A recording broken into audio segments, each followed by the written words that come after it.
Olá, turma, tudo bem com vocês? Na aula de hoje, nós vamos falar sobre a demanda química de oxigênio, DQO. Bom, além dos parâmetros específicos para controlar a carga poluente em recursos hídricos, os chamados parâmetros gerais são referência da qualidade ambiental, especialmente a demanda química de oxigênio, a DQO.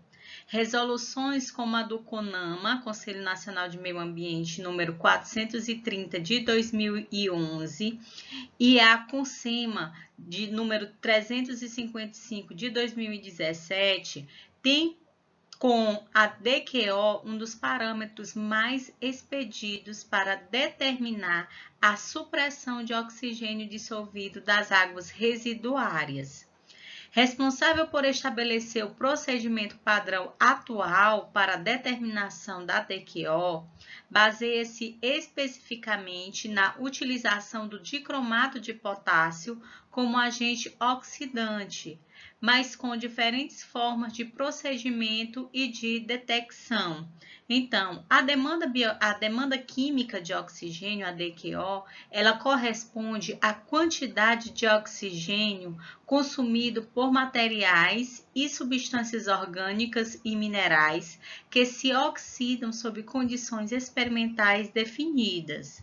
No caso de águas, a grandeza caracteriza-se como um parâmetro importante por estimar o potencial poluidor, no caso, consumidor de oxigênio, de efluentes domésticos e industriais. Assim, como o impacto desses sobre os ecossistemas aquáticos. Segundo o Standard Methods, que é o princípio de análise da demanda química de oxigênio, consiste na oxidação química da matéria orgânica presente em uma amostra em meio ácido, utilizando-se ácido sulfúrico, um agente oxidante forte em excesso e o dicromato de potássio. Com isso, a definição de demanda química de oxigênio pode ser estabelecida como a medida da quantidade de oxidante químico necessário para oxidar a matéria orgânica de uma amostra. E a grandeza ela é expressa em miligramas de oxigênio por litro. A análise da demanda química de oxigênio é um parâmetro utilizado como indicador da concentração de matéria orgânica presente em águas residuárias ou superficiais, sendo muito usado no monitoramento de estações de tratamento para avaliação da contaminação de efluentes industriais. Então, dessa forma, a demanda química de oxigênio é a quantidade de oxigênio necessária à oxidação da matéria orgânica através de um agente químico, no caso de cromato de potássio. E a demanda química de oxigênio, ela também é determinada em laboratório em um prazo muito menor, ou seja, aproximadamente 3 horas, do que o teste da DBO, da demanda bioquímica de oxigênio. Bom, a demanda química de oxigênio, identificada pela sigla DQO, ela é um parâmetro indispensável nos estudos de caracterização de esgotos sanitários e de efluentes industriais. Ela avalia a quantidade de oxigênio dissolvido, consumido em meio ácido que leva à degradação da matéria orgânica. A análise dos valores de DQO em efluente e em águas de superfície é uma das mais expressivas para determinação do grau de poluição da água. Esta análise reflete a quantidade total de componentes oxidáveis, seja carbono ou hidrogênio de hidrocarbonetos, nitrogênio de proteínas, por exemplo, ou enxofre e fósforo de detergentes. A DQO ela pode ser considerada como um processo de oxidação química, onde se emprega o dicromato de potássio. Nesse processo, o carbono orgânico de um carboidrato, por exemplo, é convertido em gás carbônico e água. Sabe-se que o poder de oxidação do dicromato de potássio é maior do que o que resulta mediante a ação de micro-organismos. A resistência de substâncias aos ataques biológicos levou à necessidade de fazer uso de produtos químicos, sendo a matéria orgânica, neste caso, oxidada mediante um oxidante químico.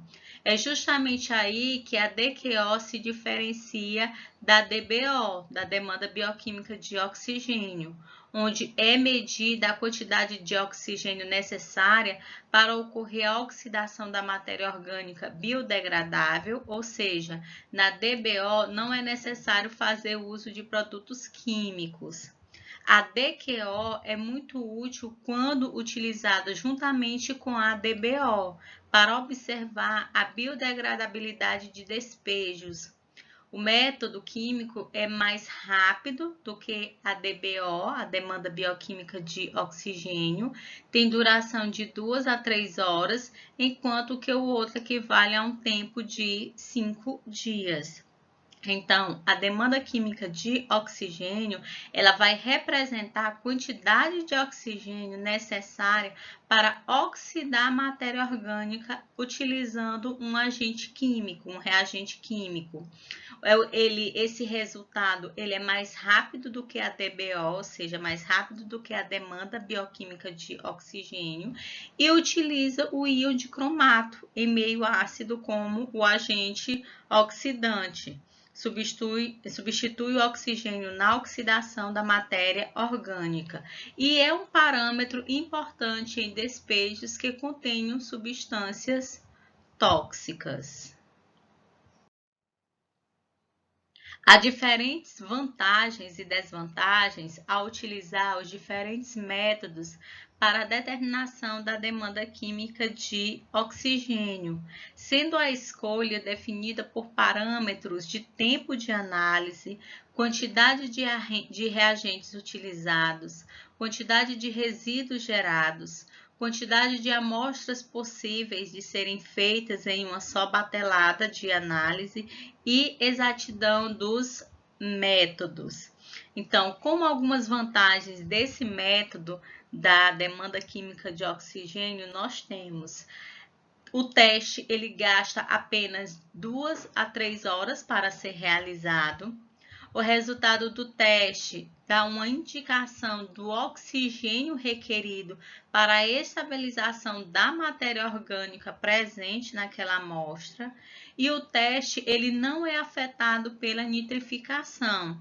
Então, ressalta-se que algumas vantagens desse teste é justamente esse tempo menor se comparado com a DBO, que é um que leva um tempo de 5 dias para se completar, para se obter o resultado final. O resultado final, ele dá uma indicação do oxigênio requerido para essa estabilização da matéria orgânica e o teste ele não é afetado pela nitrificação, dando indicação apenas da oxidação da matéria orgânica carbonácea e não da nitrogenada.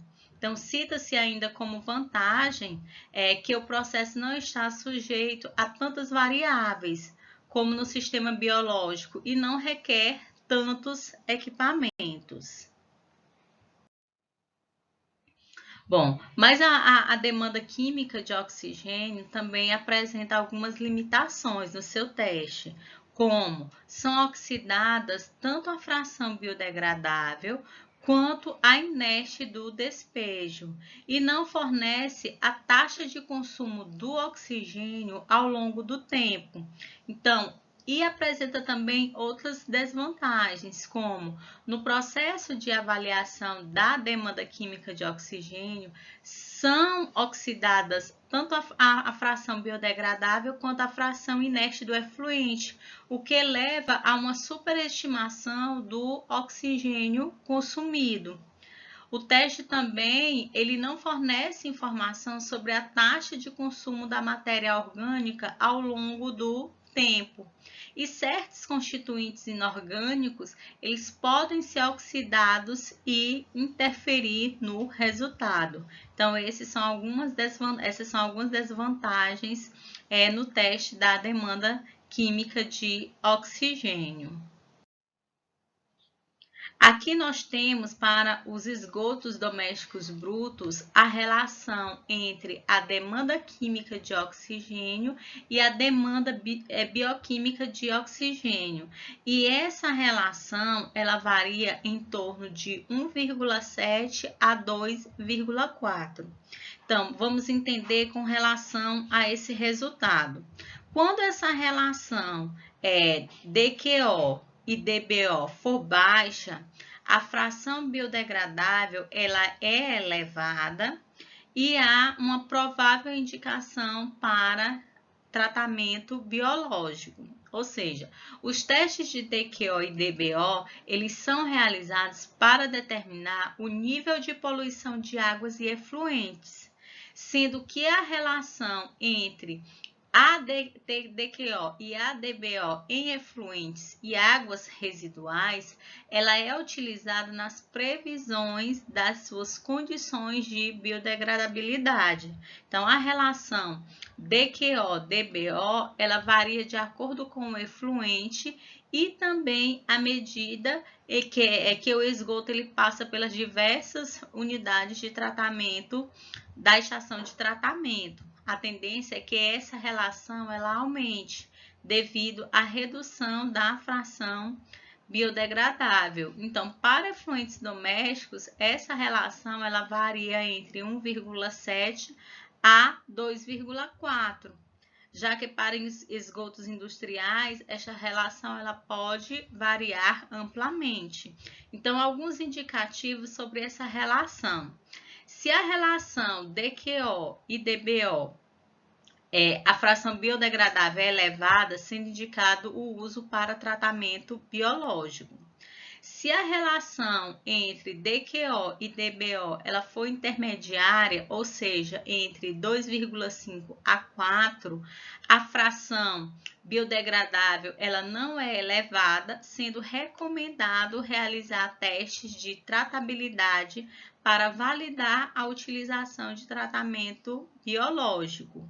E se essa relação entre DQO e DBO ela for elevada, ou seja, maior do que 4, a fração inerte, ou seja, não biodegradável, presente no efluente, ela é elevada, não sendo recomendado utilizar tratamento biológico e sim físico-químico. Bom, aqui nós temos justamente essa relação entre DQO e DBO elevada. O que que acontece? A fração inerte naquela amostra, ela não é biodegradável e ela é elevada. Se a fração não biodegradável não for importante em termos de poluição do corpo receptor, possível indicação para tratamento biológico. Se a fração não biodegradável ela for importante em termos de poluição do corpo receptor, há a possibilidade de indicação para tratamento físico-químico. Ou seja, para o dado efluente, se a relação DQO-DBO for menor que 2,5, este efluente ele irá exigir cuidados na escolha do processo biológico para que se tenha uma remoção desejável de carga orgânica. E se essa relação DQO-DBO ela for maior do que 5, então o processo biológico tem pouca chance de sucesso. A oxidação química ela aparece como um processo alternativo. Bom, o cálculo da demanda química de oxigênio pode ser realizado por diversos métodos. Então, os principais métodos são o colorimétrico e o titulométrico. Então, esse titulométrico com refluxo aberto, o titulométrico com refluxo fechado e o colorimétrico com refluxo fechado.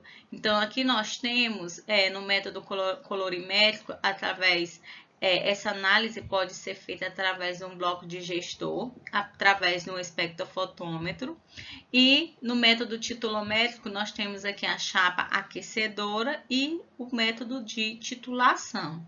No método titulométrico, com refluxo aberto, a amostra e os reagentes utilizados, eles são digeridos em balões de fundo chato por 2 horas, sendo posteriormente resfriados. Então, o excesso de dicromato não digerido, ele é titulado com uma solução de sulfato ferroso amonioacal, determinando-se assim a quantidade de oxidante consumido na reação.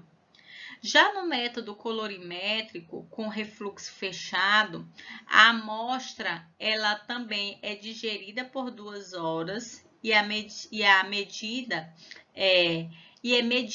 a absorção do dicromato residual utilizando um espectrofotômetro no comprimento de onda de 600 nanômetros. Então, nessa técnica, o íon dicromato, que oxida a matéria orgânica da amostra, muda o estado de cromo hexavalente para o estado de cromo trivalente. Então, ambas as espécies de cromo são coloridas e absorvidas na região visível do espectro. Porém, o íon dicromato ele é fortemente absorvido no comprimento de onda de 400 nanômetros, no qual a absorção do íon cromo é muito menor. E o íon cromo absorve fortemente na região de 600 nanômetros, na qual o dicromato tem absorção próxima a 0. Bom, essas foram algumas referências utilizadas e que vocês podem estar utilizando para os estudos de vocês. Como informações importantes, assistam as videoaulas, leiam o material de apoio, participem dos fóruns de discussões e respondam à atividade avaliativa quando houver. Na próxima aula, nós vamos continuar falando sobre determinação da demanda química de oxigênio. Qualquer dúvida que vocês tiverem, vocês podem estar entrando em contato comigo através do meu e-mail, dos grupos de WhatsApp e dos fóruns de discussões. Bons estudos e até a próxima aula!